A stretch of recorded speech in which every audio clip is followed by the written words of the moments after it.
what comes after a black hole. Well, according to Stephen Hawking, represented by Wilson here, he doesn't talk much. Oh my God.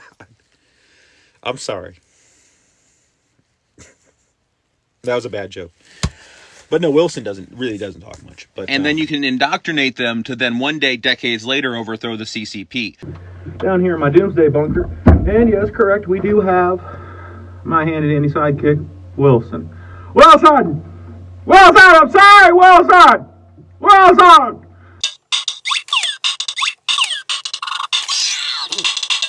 Dude, score!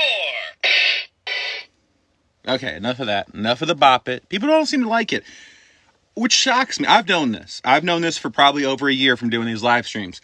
People don't want to watch me play bop it. I would have thought the exact opposite. I'm Tom Hanks. It's not that far off of Goofy, my Tom Hanks. It really isn't. Didn't he play Goofy? Was he Goofy in a very Goofy movie? Am I making that up? Tom Hanks, look it up. Let me know. You know, when in doubt, bop it out. Remember that. Write that down, somebody. Let's see. Oh, the Geiger counter's at 98%. That's good enough for government work. Put that back in the old Faraday cage with the other ones. Remember on the earlier live stream, we tested this with some radioactive material I keep around for just that purpose. But we'll put that back in here. In one of the Faraday cages here with the other ones and the other things. There you go. Now remember, when you come to a Prep Zone Rise live stream in the bunker, you go have a good time. Go you have a good time. Let me flip the camera. It would have been a lot better of a punchline. Oops, not like that. Mirror it. How I did that. Let's do that again. All right, pretend like you didn't hear that. Okay.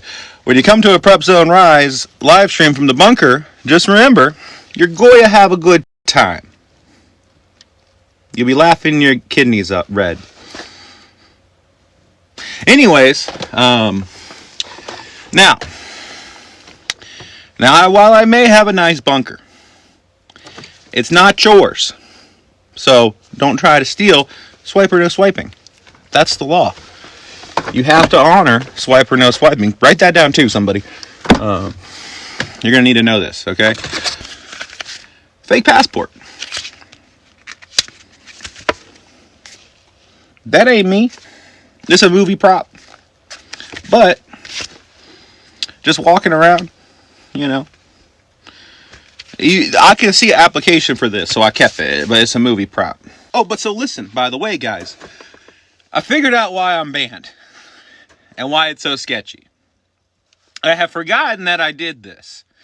All right? Now, it's because the video I'm going to tell you about didn't get taken down or banned, but it was the day before the sketchy stuff happened. I guarantee you it's why. It was the video where I told people that you can sign up to teach classes to kids in China to practice their English. Basically, anybody can do that if you're a proficient English speaker. You don't have to be a teacher or anything. And then you can indoctrinate them to then one day, decades later, overthrow the CCP. Hey, I'm here just to let you know that anybody, including you, can sign up to teach kids in China English online, and they'll even pay you a little bit. It's actually not a bad gig. However, here's the rub. What you could do, if you wanted, is while you're teaching them to speak English, and it's more or less just a conversational partner kind of thing, give them a chance to practice, you can use those conversations to indoctrinate them against the control of the CCP, the Chinese Communist Party. And then eventually, a decade or two from now, that whole class of kids that you helped indoctrinate against the iron fists of the CCP can lead a revolution and overthrow the Chinese Communist Party and save the world from World War III. We don't have enough time for that, but it still might be a fun activity while you're waiting for the world to end and the nukes to go flying. So that's something to keep in mind. You can certainly play some more games like that yourself at home for fun. And make sure you go into prepzone.org while you're on the internet anyways and check it out. They didn't like that, the owners of this app, so then they dinged a couple of my other videos and silenced me for a while. But, listen, I know you're listening, CCP. I'm sorry. Okay, I'm sorry. I shouldn't have poked the Pooh Bear, okay? It's cool. I deleted it. I deleted the virus. I deleted that video. Let's just be cool. Let's just be cool. We all know you're going to win in the end. You know, fun fact. In China, their version of TikTok is limited to 40 minutes per day. And the content is almost entirely educational. And here, it's shitpost. That's intentional. Okay? They want the good for their people and the bad for ours. That's one reason why we get so much like poor quality products and stuff from China, is because they keep the good stuff for themselves and their defects instead of just throwing them away like we do. They sell them to us. Your penis is too small. Not all the time, but that's the thing that happens. Excuse me? It doesn't, and it just, it can't. I see the diet and, Dr. and Pepper. I Do you can't. think 2 Your diets penis. equal 1 regular Dr. Pepper? No. No, because there's no sugar in it. You'll never get that. It's not good for you. The aspartame's not good for you. The sodium benzenate isn't good for you, but neither is the regular. Anyways, so that was 4 days ago, and I took a screen grab before I deleted it. 3 days ago, I got banned. I hear them whispering about the places that you've Coincidence? been, I think not. and how you don't. They couldn't just ban that video because there was nothing technically wrong with it. There was nothing technically wrong with the other ones, but it would have been too obvious because that was the one about China. I'm on to you. But like I said, I'm sorry. I deleted it. I deleted the virus. It's fine. It's fine. That being said, I'm having fun. If you haven't checked out my YouTube, put a nice little video on there that I couldn't put on here. A little short, a little 1 minute, with 4 freedom sticks. I like that. I like that. I like the thought of being able to blow stuff up if I want to, or do various other things, like for science, for scientific experiments, and just being able to talk a little more freely. I can do that there. Can't do it here. And that hurts you. That hurts your content that you get. Is you get a highly, believe it or not, from looking at me, you get a highly censored, processed version of Prep Poppy on TikTok. That's just the way it is. I was banned for bullshit. You can go and watch the videos on my alt on here. Look from prepzone.org on my YouTube. Same name as here, PrepZone Rise. Go to prepzone.org to find it. You can see some documentation. There were reasons in their system which weren't legit. And they were sketchy as hell. There's evidence of that. But the real reason was because I talked shit about China. Basically, a CCP that owns the SAP. So, anyways, where's my helmet at? People like when I put on the helmet. I'm not joking. Guys, this helmet, and sometimes a vest, can be the difference between 10 viewers and over 100. You know what also seems to help? Wilson. But we got fun stuff to talk about here today. How do I want to play this? I want to put you... we charged the Geiger counter up off this jackery, by the way. All right. Okay, Wilson. You come with me. We're going to sit down here. There we go. And hopefully the signal maintains itself. Got Wilson here. And we can chit-chat. Ooh, a little bit. How's that sound? Okay. All right. So buckle up. Maybe you don't think it's important, but you should. So, look, you probably want to have a college degree for this conversation. If you don't, try to keep up. We're going to use big words. Not talking down to anybody. I don't know your life. I'm just saying. We're going to get into some heavy stuff. So, I want to speak first about PanPsychism. This is a hot new thing that's really taken off. Pan, meaning everything. Psyche, mind. So, everywhere mind. Okay? There's different people, and I just watched a thing about it, but there's different people that, obviously have different interpretations of what that means, panpsychism. But it's essentially, it's a similar idea to animism, which is that things are animate or conscious. So a panpsychist believes that electrons have some level of consciousness, a lower degree than yours, obviously. But all of them together eventually lead to yours, which obviously is true. because you're made of electrons and protons and neutrons, right? Your atoms are, right? Materialists, which is the classical scientific view, say that no. Everything except for human minds are unconscious, dead, rocks, whatever.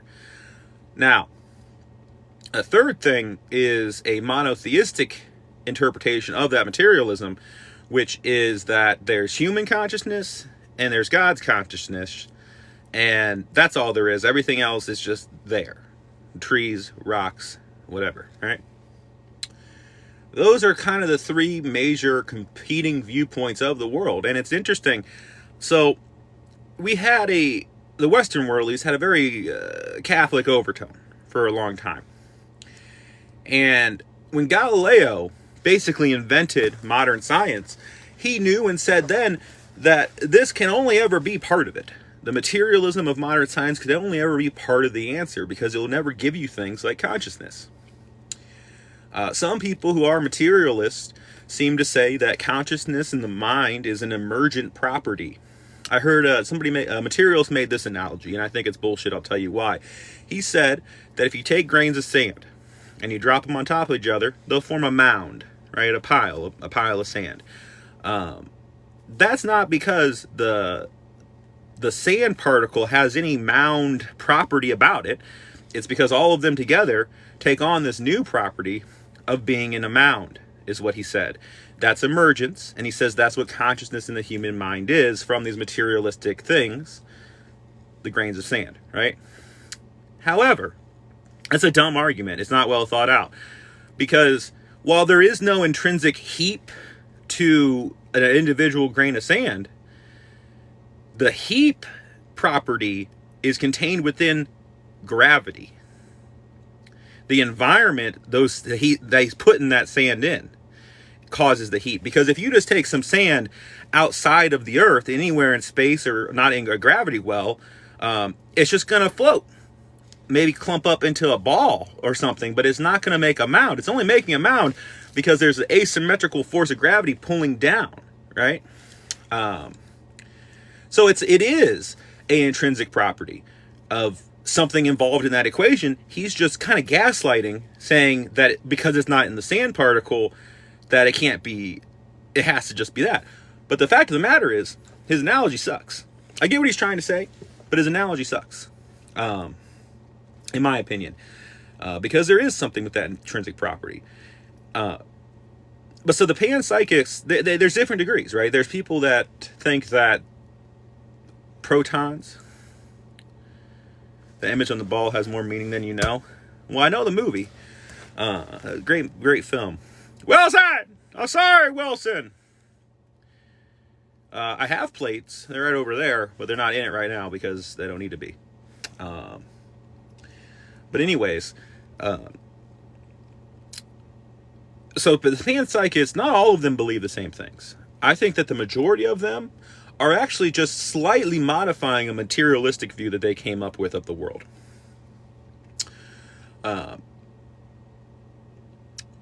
I think that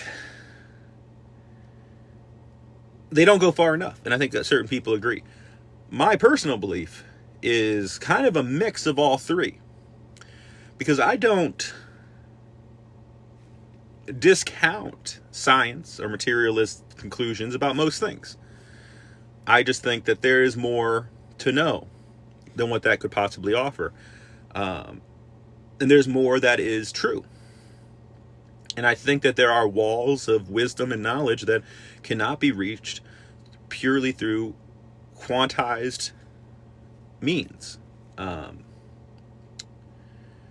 With materialism, you have to quantify everything. You have to assign a number, or keep it nice and tidy. It's in exactly this spot, or it's exactly this amount, right? You can't be fuzzy with materialist viewpoints, right? And back when that first came about, in the 19th century, where it really took hold, they didn't understand that atoms were not billiard balls and electrons were not billiard balls. The things we've learned and proven through materialistic science is that reality is not materialistic. It's superpositioned, meaning it's in multiple places and multiple states at any given time. It seems to have some connection to being observed, being measured. The Heisenberg uncertainty principle. The fact that particles can be more than one thing at a time, opposite things, up and down, left and right, that level of opposite, at any given time until they decide to be one or the other. Basically, like it is, it seems that way. It is very fuzzy and unclear, but it certainly isn't solid. And mass isn't what we thought it was either. We know now that the Higgs boson exists, and that the Higgs boson is what gives things mass. A proton on its own only acquires mass emergently from being made up of at least 3 quarks, for example. Because within a proton they actually think it may be 4, or who knows more, but at least 3 are quarks, which think of them as smaller protons. Think of them like electrons, if you want to make it simple for you. And between those are things called gluons. And they, it's a strong nuclear force, okay, which requires very, very close proximity between these quarks, which again are more like wiggles than a solid thing, just like an electron. They're superpositioned, okay? They're not quite solid, right? And they don't have mass. The mass comes from the in-between, the connection between them. Mass seems to be, at the smallest quantum level, an emergent property of these, whatever you want to call them, these things, right? So, if you want to call consciousness emergent, well, so is mass. And that's pretty important, right? Because mass, E equals mc squared. That's what the M is. It's a pretty important concept. Energy. Mass is equal to energy. And if mass is emergent, what does that mean for energy? Because all the universe seems to be is energy, whether that be in an energy form or mass form. That's all it seems to be. Bro got Wilson. Yeah, I swam out and got Wilson after Tom Hanks left him behind. I was there. I was filming the movie. But I taught Tom Hanks how to survive, actually, basically, while I was filming him. It's like a reverse Survivor Man situation. But, yeah, got my Wilson here. But yeah, mass is, in a way, emergent, right? In the way that we think about it. And that's not even to touch on space-time. And truly, the materialist view doesn't have enough information to really bring it down a notch where it needs to be. Like, we don't have enough. There's too many questions in it because of the nature of it, right? It's almost as if they need to have more of their shit sorted out if you're going to tear them down. You know what I mean? A little bit. To even be able to communicate with them about it. There's too much realm of possibility. And honestly, that's what one of these panpsychists described it as. What is consciousness? To him, it is containers of possibility. And I like that idea. Our language is too limited to describe the realities of the universe, right? Our language is just too limited, but we can try. And with ideas like superposition, contradictions are a very real possible thing. I mean, literally every single thing is a contradiction. At its finest level, it's a contradiction. It's there and not there. It's here and there. It's things that, this is the reality. Like, this is what we observe to be true. It's here and there at any given time. And also, they just have so many of their own ideas so wrong, the materialists do. Like the laws of thermodynamics. On the face of it, obviously those are pretty problematic. Matter and energy can neither be created nor destroyed. The conservation of matter, right, is an idea that they hold. But at the same time, many of their ideas seem to contradict that. Hell, most of their equations don't even actually work because the infinities keep coming up, and then they have to renormalize those infinities, which I might be losing a lot of you, but it's a quantum, like it's a mathematical term that they renormalize, which basically means they do some mathematical tricks to cancel out infinities, because you can't have an infinity in a materialistic view because it can't be quantized. It's too big. It's infinite, right? So you have to cancel them out or else your equations fall apart. But like the universe obviously seems to contain infinities, right? As a real property of the universe. Because certainly a lot of these materialists also believe that the universe may very well be infinite. They also believe they can't prove that at this point in time. But if the universe is infinite, that means that infinity is a real thing that you just can't put in a box, though. But it's a physical reality that we could observe, theoretically, right? And that has a lot of implications that I don't think they think about. Because what they're doing is canceling out, removing the infinities from both their actual equation, but also their theoretical philosophical equation in their head if they just remove the infinities, which maybe because they're scared of them, honestly, because there's too much to them. But spend time thinking about infinities. What have you been up to? Somebody's asking chat, well, I've been thinking about infinity.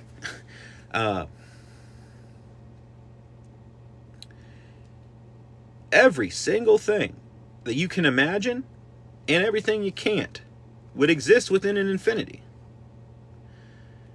as well as an infinite number of copies. Okay? Here's something that should fuck with you, your mind. You're thinking, if you have an infinity, you make it into an equation, you can add 1.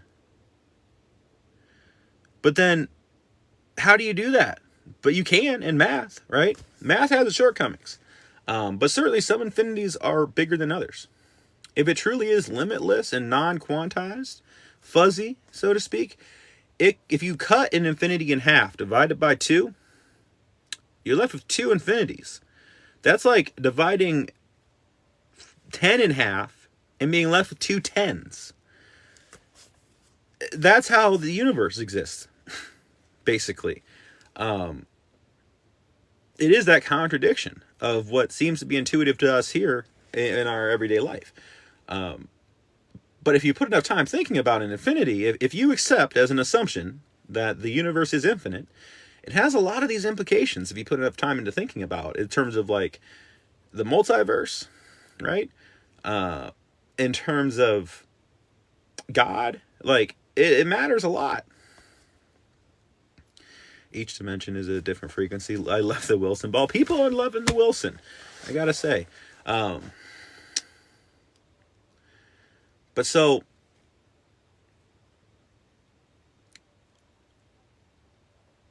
within an infinity,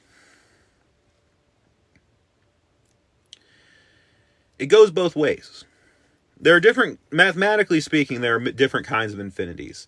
But if you were to begin to write out an infinity,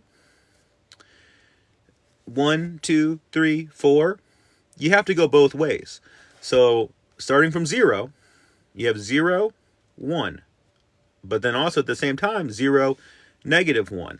Matter, antimatter, right?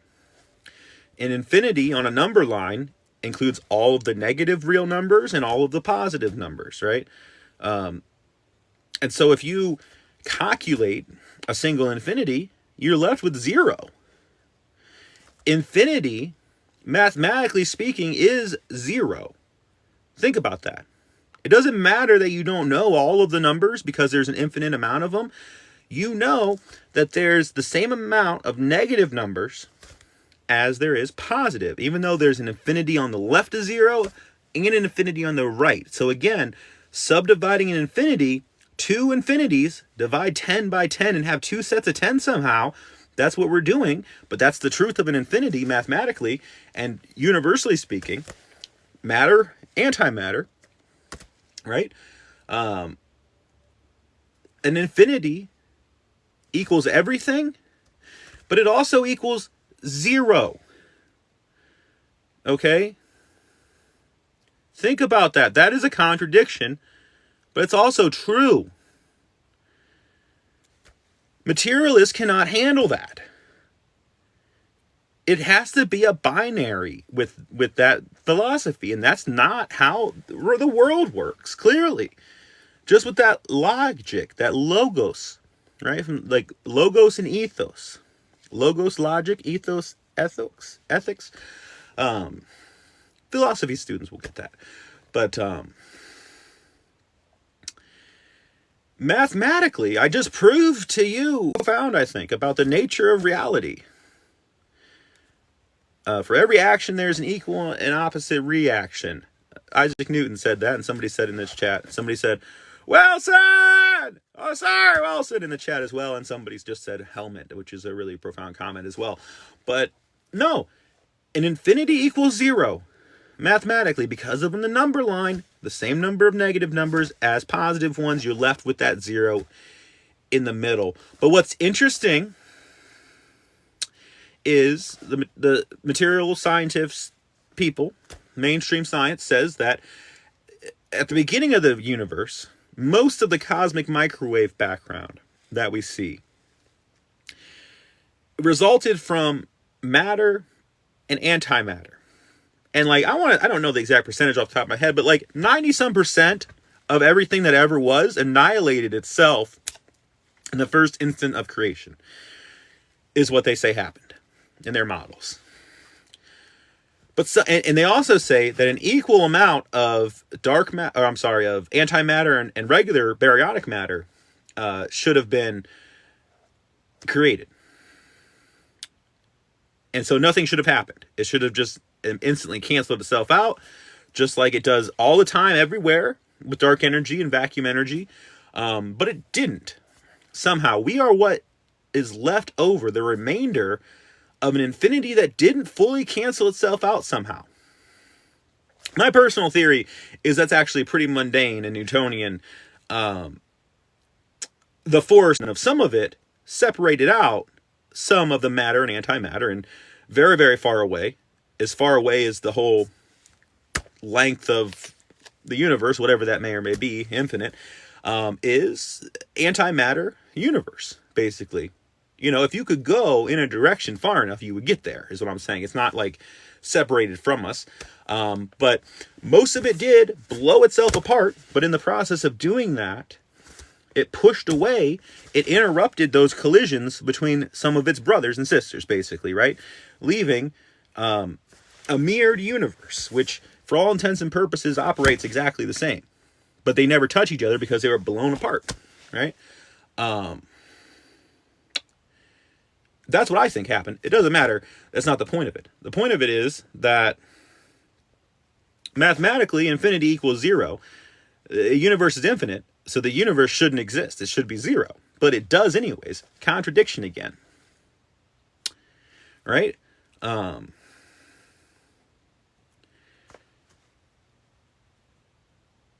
don't know. There's more. What did that guy say? He said, it's so, it might have been Carl Sagan who said it, but there's more wonders on heaven and earth. I don't know the proper saying. Somebody tell me, but there's more wonders on heaven and earth than anything you can possibly imagine, basically. And that's true. That's true, definitely. Within infinity, there would have to be.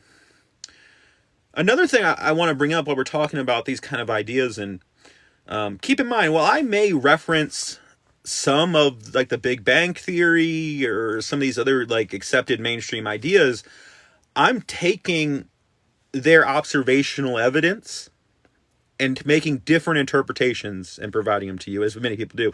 I'm not ignoring observations. I'm incorporating that into my viewpoints, but I'm coming at it with different assumptions and therefore making different interpretations, which I think are just as valid. And I'm not alone either. Most of what I'm saying are not original ideas of mine, but kind of compiled as I've learned, and I learn every day. I literally every day for at least 15 years, a lot of time I'm awake, but also consistently when I go to sleep, I'm listening to lectures from college professors and stuff about these topics, and podcasts and stuff as well. So that's had a impact on how I understand the universe. And it blows my mind every day knowing what I know. And I think people would be happier if they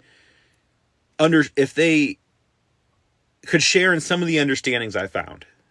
I think it is my goal in some ways with some of these conversations. That wonder, that feeling of wonder and awe and at creation and trying to figure all this out.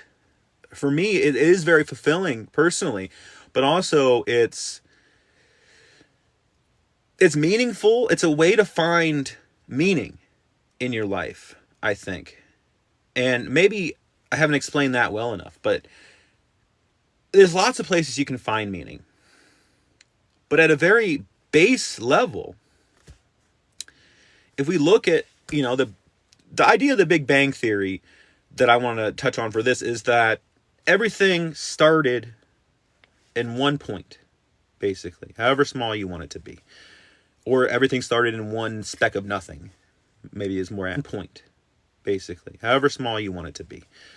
Or everything started in one speck of nothing, maybe is more at. And from there, it spread out. I'm not convinced it really did in terms of moving apart. What if instead of, and I think this is more accurate per observations, instead of moving apart in a classical way, it just created space between. Does that make sense? Like inflating a balloon, kind of. A lot of people ask, if the universe is expanding from such a small point, what is it expanding into? What is the media that balloon is in? Well, let me ask you this. Have a thought, whatever thought you want, okay? Now make that thought bigger, more complex, spread out in your mind.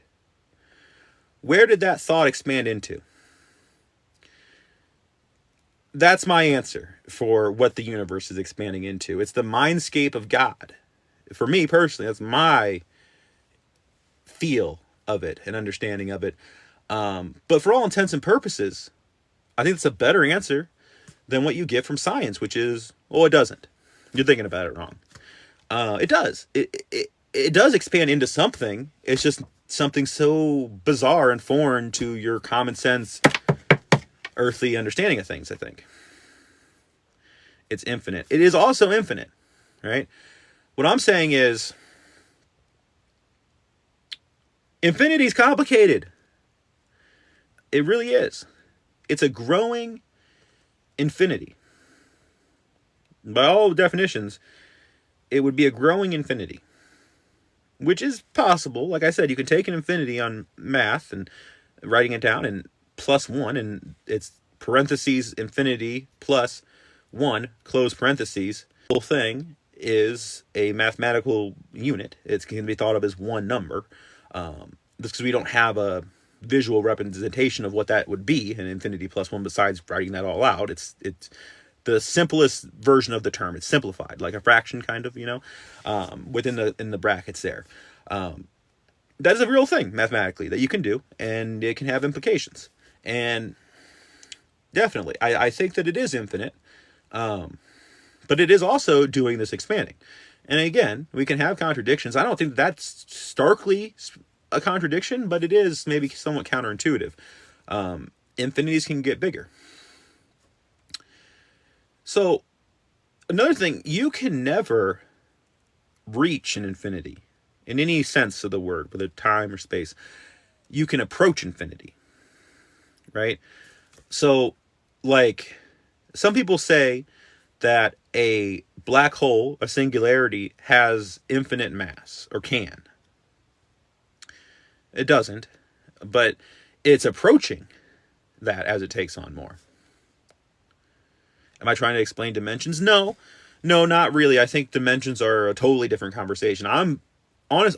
Actually almost the exact opposite. I could talk to you about dimensions. That's really interesting, and I could explain that a lot to you. We get a lot more metaphysical, rightly so, becoming out of our perception of reality if we have that conversation, right? We're stepping into somewhere else. But I'm very grounded in ours for this conversation, in our physical reality and the nature of it.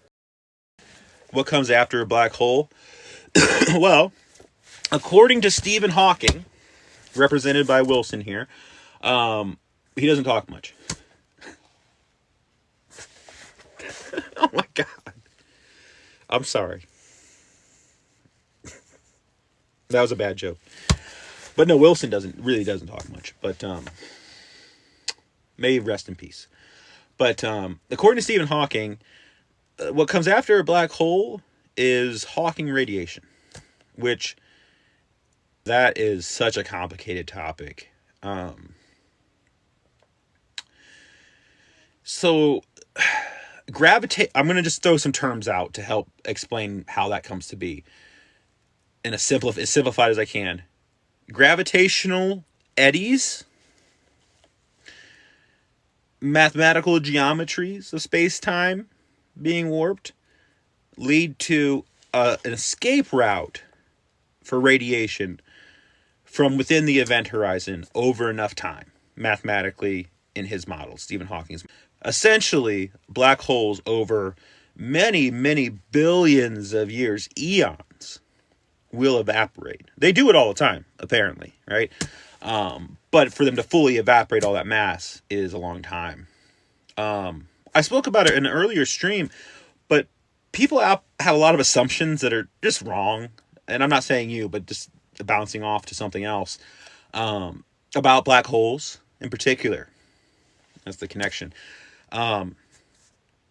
If I took the sun, our sun, and compressed it into a black hole, all you need to do to the sun is take what it is and turn up the gravity, local gravity, to squeeze it. So all that matter is closer together.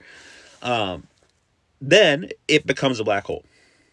However, if you could flip a switch and turn our sun just as it is into a black hole, it would go dark 8 minutes or so later. You wouldn't see it at all because there wouldn't be material around it. But here's the thing that you don't understand. This will challenge people's assumptions. If you turn the sun into a black hole, nothing would change besides the lights going out and the cold, obviously.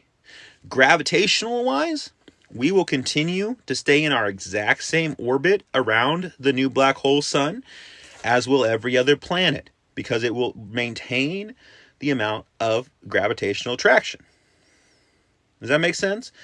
Locally, for the light of the material that was the sun, it gets caught by that gravity because it's in a smaller area. Because of the inverse square law of gravity over distance. Look up the inverse square law if you need more information on that. But because of the distance, that's why the light is trapped, because the light comes from there. It's close to it. But for us, because the mass is conserved of the sun, which the sun has enough mass to be a black hole, there are stellar mass black holes out in the universe. It just doesn't happen to be one because it's more spread out. We wouldn't notice, besides the light and the temperature, we wouldn't notice any gravitational weirdness at all. Nothing would change. You love my outfit, thanks. We wouldn't see an accretion disk, as somebody said in the chat, by the accretion disk. Nothing would crash into the black hole to create an accretion disk. So what you would have happen is, because it was never being fed new matter, it would slowly evaporate. So honestly, the best thing for the planet would probably be for us to turn the sun into a black hole, because eventually the sun's going to go red giant and eat us up. But if it was a black hole, we could orbit it for trillions of years. It wouldn't have an accretion disk. We could set up to extract energy from it by pumping matter into it and then extracting that radiation, because there's a relationship between how much matter you put into it and how much energy you can get back. And billions and billions of years from now, if humanity survives that long, which there's no guarantee, We definitely wouldn't be humans. We'd be our descendants in robot form, probably, or something. That is how we will survive. Once all the suns go out, the only source of energy will be from the black hole energy, and it's definitely a thing.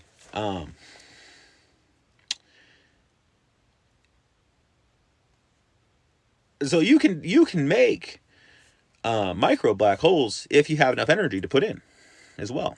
Well, son, someone said the best source of energy is from two men kissing. I mean, like, nuclear power is pretty powerful. It's at a power level over 9,000. I'm not sure what those gentlemen's power level is, but my personal power level is over 9,000. But like I said, the point of all that is that people assume that if the sun turned into a black hole, we would all get sucked in and die. Nothing's getting sucked into it any more than stuff's sucked into the sun now. There would be no accretion disk. It would just be a black point in the sky. That interesting thing about it, so the arc that the sun takes now, much smaller than the sun. Actually, if you wanted to turn the sun into a black hole, funny enough, I think you turn it into about the size of Earth. You shrink it down to about the size of Earth and it would become a black hole, with the same gravitational force as far as we're concerned, from this distance. Life in the bunker fire. The Kevlar's tucked away over there. It's empty right now. But it's in here. There's 2 sets in here. Well son! Well son! But yeah, it's just interesting to me that I would say most people would assume if the sun turned into a black hole, we'd get sucked into it. But we wouldn't. What other assumptions are wrong? You know what I mean?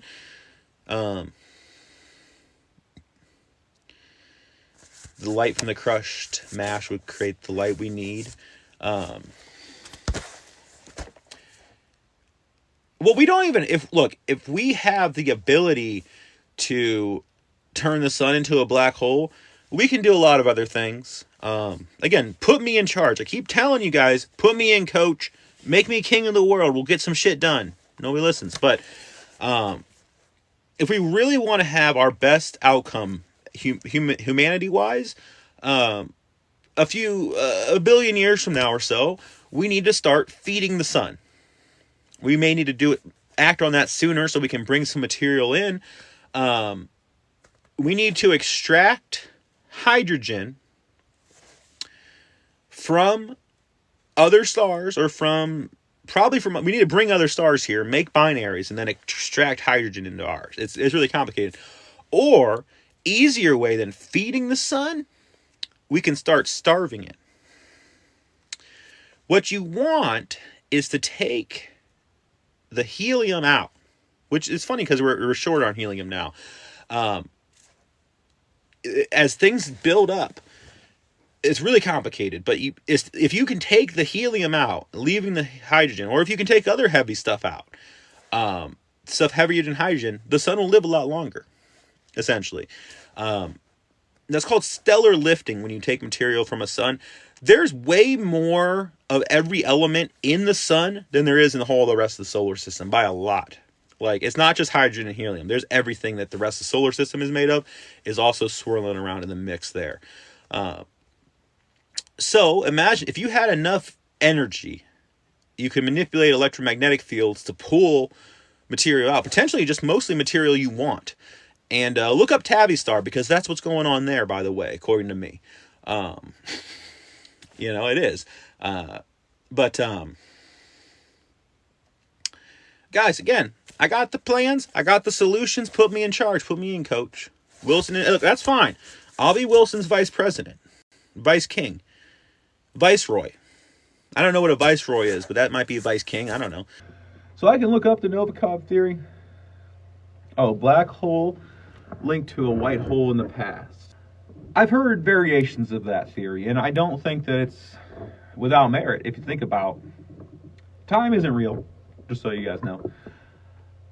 It is, but it isn't. Again, contradictions, but on certain levels of reality, it's not, and it matters because it has implications if it's not. And inside of a singularity is one of those places where time stops. And it's not just that, like,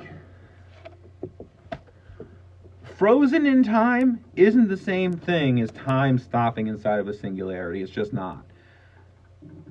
Time freezing is one thing. Time ceasing to be a thing is a whole another thing. You could think of it like time being frozen versus everything happening all consecutively at once, but still in such a way as if it does throughout cause and event and time, right? So, like, imagine from a higher perspective, and we are kind of getting into dimensions a little bit with this, but imagine from a higher perspective that time shuts off, and you're still observing everything from our not from our perspective, but what we experience from the outside. All of time and space in front of you at once, happening at once, but not jumbled, like not broken by the nature of that. You know what I'm saying? The cause and effect events still play out, the universe still happens, but all at once from this other relative perspective. Everything's relative, right? That is the perspective of a proton. A photon. It might sound like I said proton, but a photon. A beam of light. Anything that moves at the speed of light doesn't experience time. That doesn't mean time is frozen. It means it all happens at once. So, if a black hole is a singularity, and if a singularity also doesn't experience time in the same way as a photon, then it's conceivable that all of black holes collectively in the whole universe throughout all of time and everything they suck up could have also been spat out at the beginning of time. And I had a little bit of a vision about this earlier. You've seen the image of a snake eating its own tail before, right? And that came to me.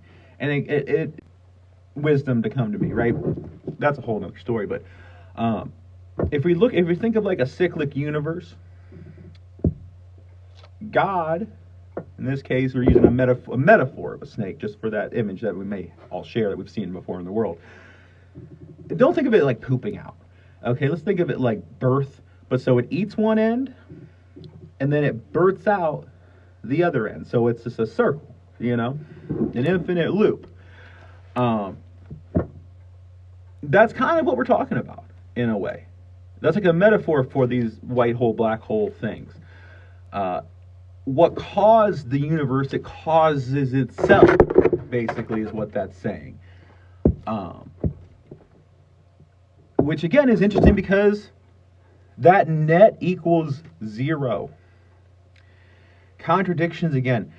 Existence and non-existence are both superpositioned upon all things. Everything exists and everything doesn't exist, basically, is what I'm saying. Contradictory, apparently also true. Hello, sir. Did anybody figure out there's more wonders in heaven and earth than a human mind can possibly imagine? What's the exact right quote for that, is what I want to know.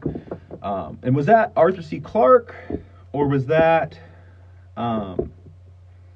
Carl Sagan that said that? I don't know. Good quote, though. But it's true.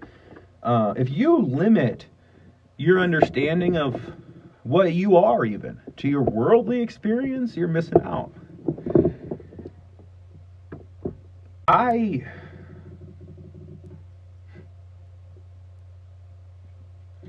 Have you ever developed a completely different sense of self than you've had most of your life? Like, what your being is. Has that ever changed throughout the course of your life? Because it has for me.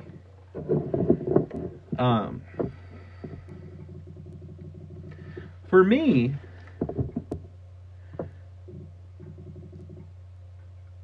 we used to share something, me and the general public, that we don't anymore, as far as understandings of ourselves as these kind of meat puppets, The materialistic view, bringing it all back around, a materialistic view of self, this idea of yourself, your personhood, your mind, your soul, all these things. My baseline understanding of that completely changed within the last year or so. We are greater than the sum of our parts, but the components that make up the sum of our parts still matter. And the simple truth is, the matter that is me won't be the same matter that is me my entire life.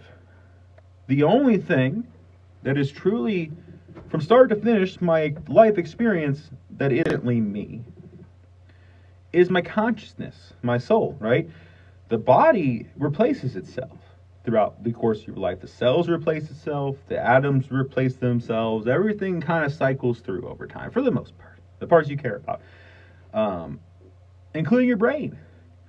It's not consistently the same stuff. So the idea of that stuff being all that I am doesn't really make sense. The all that I am must be, at least in part, the one consistent thing, which is my experience, right? Is he frozen? I hope I'm not frozen. I feel like I'm making a good point. Maybe that's why I'm frozen. They say that big ideas are dangerous, right?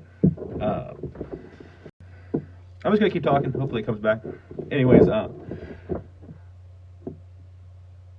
I'm not this inconsistent group of atoms that pass through at any given time. I utilize those. It is part of the me right now, but there seems to be a me that lasts longer than any of the temporary bits that are making me right now. Just to start off. That's important. Hell, my DNA, your DNA too, by the way. If you get a bone marrow transplant from somebody, your bones will start producing blood with the donor's DNA for the rest of your life. You will have blood with different DNA in you being made by you for the rest of your life. Your cells have mitochondria DNA and your regular DNA, both of which are required. Your cells are multiple organisms working together and reproducing together. A symbiotic relationship between your mitochondria and the other cell that billions of years ago ate something similar to a mitochondria and didn't digest it. Most of your matter, like your mass, the biology of you is bacteria. It doesn't share any DNA with you, really, right? This idea of self that most people have just epiphanied to me to be very broken, right? For a lot more reasons than that. But certainly that's enough reason to not think of it that way.